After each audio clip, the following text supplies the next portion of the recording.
soul, and all that is within me. Bless the Lord,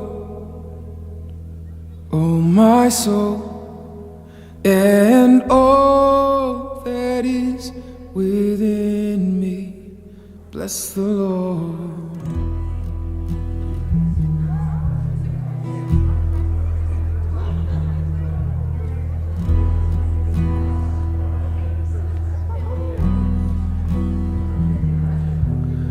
Bless the Lord, oh my soul.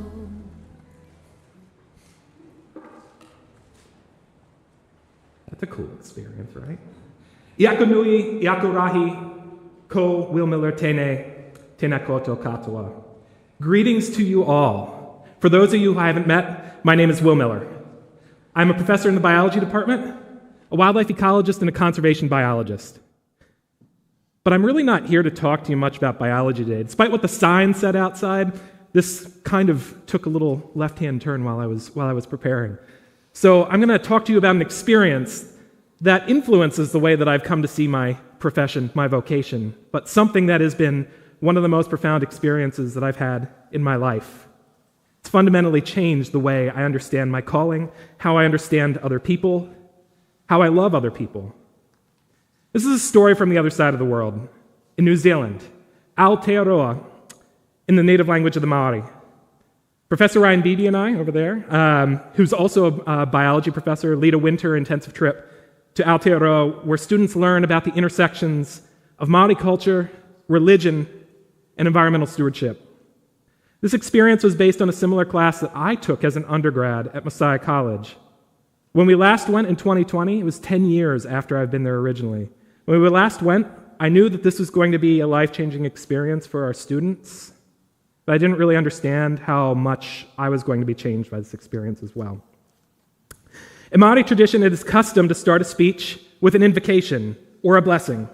I'm going to follow this tradition by borrowing the words from a song that our students learn, maybe,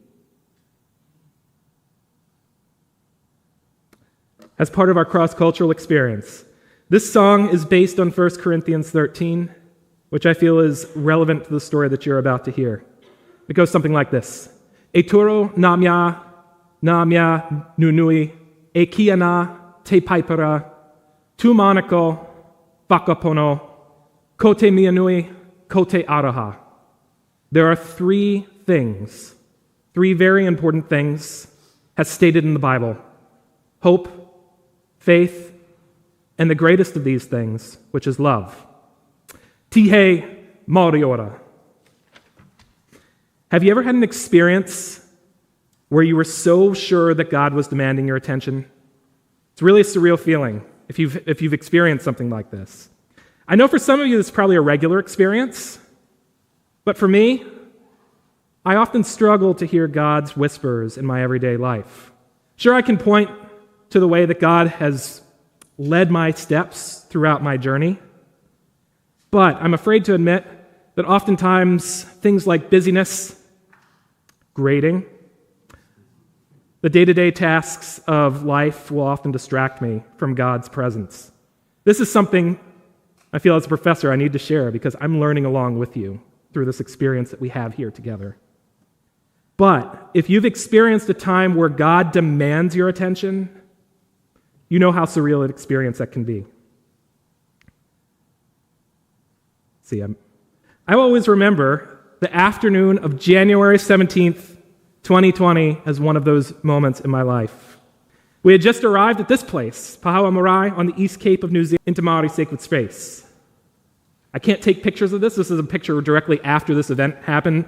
You can talk to Professor Beebe, who received the challenge during this, and he can give you a different take on this experience, one that was kind of quite nerve-wracking and surreal, right?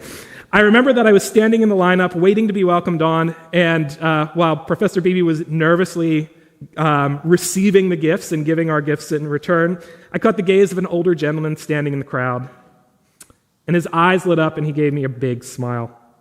This is really actually notable because when you're going through this welcoming process, it's a quite formal experience. So to have somebody smiling back to you and laughing is something to take note of. I caught this man's attention, and I was about to find out that God was demanding mine. What came next was one of the most profoundly formative experiences of my life. And since this doesn't work, I'm just going to ask you to kind of click through. I'm going to stop it here on this picture. This is Sam Koraheke. This is the man that I met after the lineup. Following the ceremony, this man came up to me on our way to the Farikai for our afternoon tea, which is the end of all welcoming ceremonies. I felt his tap on my shoulder. I turned around, and I was greeted by him, still grinning ear to ear. He points at me, says, "I know you." And while Professor Bibi and our hosts were going to the Farikai for afternoon tea, he pulled me into one of the side buildings. He pulled me into a side building and rummaged through a box in the back of the room and pulled out a picture book. He then leafed through the pages, pointed at one, and exclaimed, "That's you!" He looked at me, still grinning ear to ear, and then said, "At the end of these trips, we always tell our students that they should come back and visit. And out of all of them, you are the one who came back." I don't think I even shared my name with him at this point. Excitement is contagious, and I do not think I can relay in words the joy that was felt around that room at that moment. God was getting my attention. What came next was several days filled with activities for our class, and I'll ask Paul to just kind of cycle through the next couple pictures. Their job was twofold: to experience Māori culture and to put down this hangi feast that's pictured over here in traditional Polynesian earth oven style. They were busy out at the fields preparing the hangi pit, going and collecting seafood for the feast, and going and hunting for the food that we would be adding to this basket. While they were busy with our tasks, and while they were also busy learning some of the games and songs of the community, my new friend Sam pulled me aside and took me under his tutelage. He decided it was my job to provide the karakia, the prayer, for this feast in the Māori language. He sat with me for hours and hours as our students continued their work and rehearsed the blessing for the food. This was tough because the Māori language is not a written language. It is a language that is best learned through recitation. I was encouraged not to cheat and write down the prayer, but in the end I had to because that's how my English brain works. If I were to grade my performance, I'd give it a D. I remember sitting down afterwards, feeling a little embarrassed, but Sam came up to me, and he didn't care. After I was done, he patted me on the back, flashed me another one of those big grins, and said, "Well done." He went on to tell me that to him and his whānau, his family, the fact that I tried so hard to learn this prayer in the native language in just an hour or two time showed my intent. And what he told me next will always stick with me. He said, "What I want you to take from all these experiences are stories. Stories of our family, stories of our language, and stories of our culture. These are stories to share, and I want you to remember that you are always welcome here, that you are always loved here."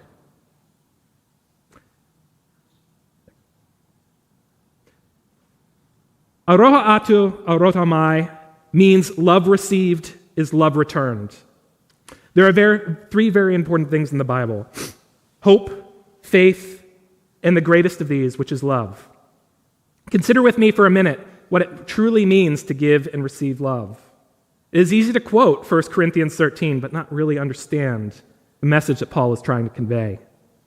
The Māori word for love is aroha. If this is familiar to you, it should be, because this is a common root word that's conserved across all Polynesian language groups. For example, the word aloha in Hawaiian shares the same root. Both the word and the phrase love received and love returned is culturally conserved across most of Polynesia. Aroha is a compound word. Aro, which means to turn towards, and ha, which means breath. As part of the welcoming ceremony, visitors and people of the land share breath through the hangi, a ceremonial pressing of noses and foreheads which symbolizes the connection made between people. When we were saying our farewells 2 days later, right before this picture was taken, there was not a dry eye in the place. Important connections were made with people living on opposite sides of the world that still hold to this day. How different would the world be if we chose to focus on breaking down the dividing walls of hostility, fear, greed, hate, division, and instead embraced Araha, to turn towards each other in love and to share the breath of life. That is, God's love and grace. This is the greatest lesson I took from my experience in Aotearoa. This experience not only affected my personal life, but it has also shaped how I understand my God-given calling. The story of conservation, my vocation, is also a story of land appropriation and isolation of indigenous peoples from around the world. For example, behind me, the next picture, this is Mount Narahoe. Some of you may know this as Mount Doom from the Lord of the Rings trilogy. The local iwi that draws ancestral connections to this mountain and this ridgeline is still in a decades-long fight to be at the table when decisions are made in this park. What you're seeing here is actually a portion of one of the most famous day hikes in the world, an 18-kilometer span that goes across three mountains and down the other side. It took decades of pressing to reroute the trail that you can see at the bottom of this map that passed previously through a culturally important burial site in the park. Decades-long fight to just be at the table to understand how people relate to their land. This is an example of the dividing wall of hostility that conservation biologists have come to know as eco-colonialism. Can I get the next slide? I came back from Aotearoa with a new understanding of Aroha. Sam was an avid user of Facebook Messenger, and we stayed in contact for the next 5 years. My few days at Pahoa Marae kindled a friendship that has spanned, since COVID has spanned side of the world, spanned 5 years. We would share stories with each other. We'd share pictures of each other.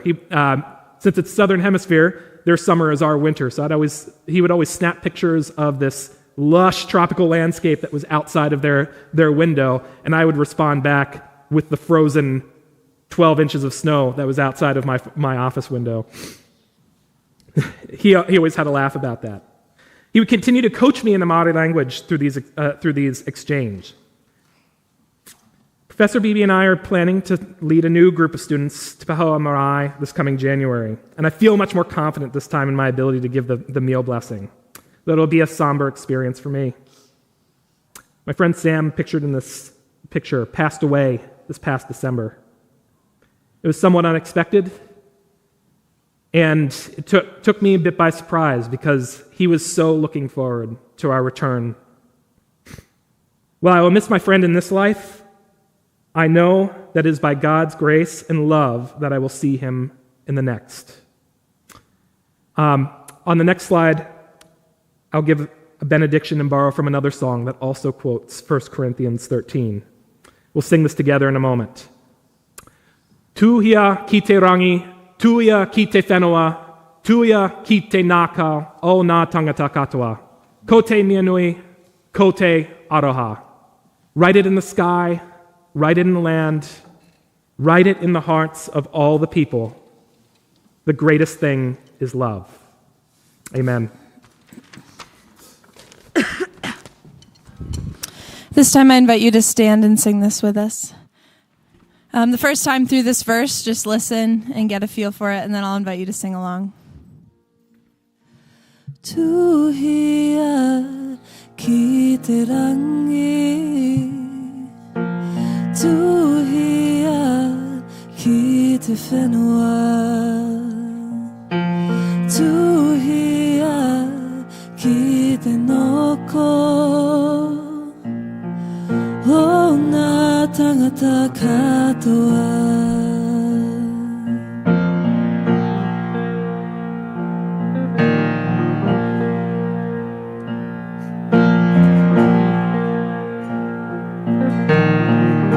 Please join us in singing.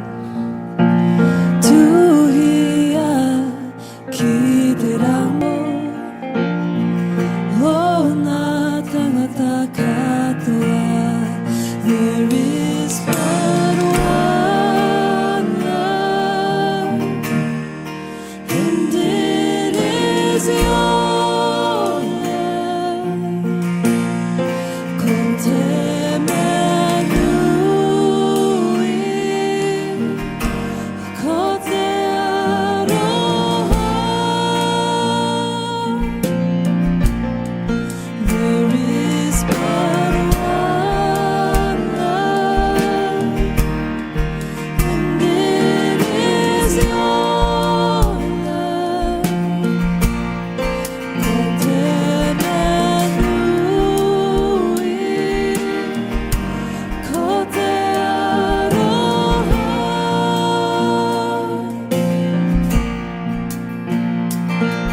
spoken to our pain, revealing hope again.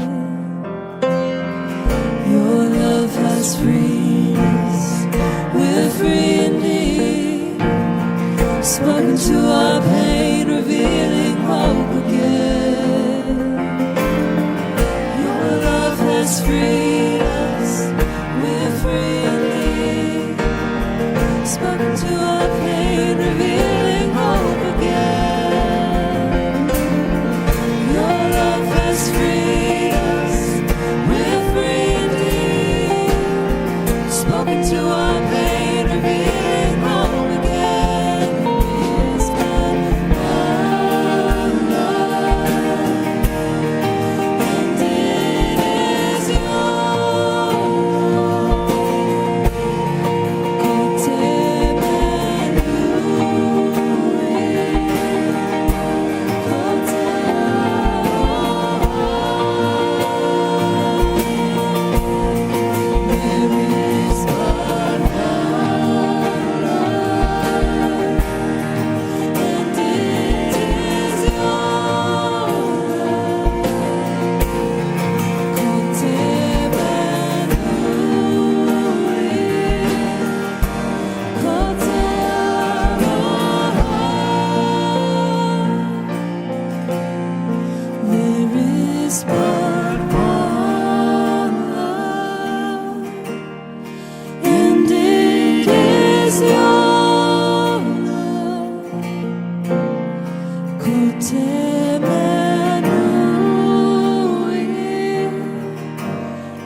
Go in peace to love and serve the Lord.